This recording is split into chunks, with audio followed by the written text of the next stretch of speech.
bạt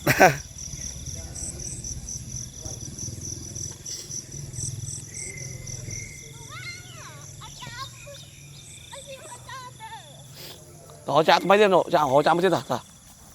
họ mấy mấy tiếng ta nó mơ bộ đây kìa xem cái này sắt sắt choán choán đấy sắt đấy chụp what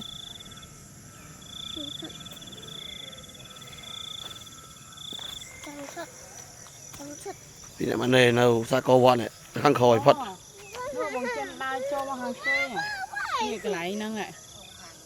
lại xây cái sẽ đây ừ nó nào khói hàng xuôi này